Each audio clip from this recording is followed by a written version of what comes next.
Of course, it's not just maritime traffic that has been impacted by the collapse. More cars are now having to go through Baltimore's tunnels. But the Maryland Transportation Authority has a plan to try to alleviate congestion. WJZ is in your corner tonight. Jessica Albert spoke to the executive director of the MDTA to learn about some new traffic patterns, and they're going to begin next week. Jessica.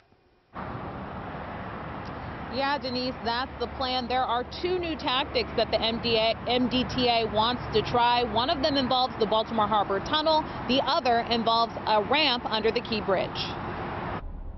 Between the congestion, you don't move much, the delays, the travel time is crazy. Getting through the Baltimore Harbor and Fort McHenry tunnels during rush hour isn't like it used to be. The Key Bridge collapse is causing major backups. Everything is like a traffic jam. The Maryland Transportation Authority has a solution. Starting next week, there will be changes, specifically on the northbound side of the Baltimore Harbor Tunnel where the toll plazas are. The merges right before the tunnel become a little bit stressful for people. You have the folks going over to the far right lanes and coming back in and merging at the last minute. On Monday, the MDTA will close off the middle toll lanes. Direct people to take those two left-hand lanes to go through the toll booths into the tunnel. And we're reserving the right lanes for those truck movements and for people exiting just past the toll booths onto Child Street. As the cleanup continues in the Patapsco River, the MDTA plans to open up a ramp that could alleviate traffic near the crash site in Baltimore County. We call it the turnaround, exit 44, so there is the ability to travel from the Baltimore County side of the Key Bridge towards Browning Highway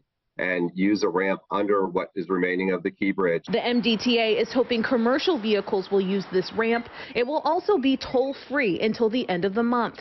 Drivers are hopeful these changes will help, but believe traffic won't get any better until the bridge is rebuilt. We gotta just adjust. And the MDTA says that they will be monitoring these changes to see if they are working over the next week.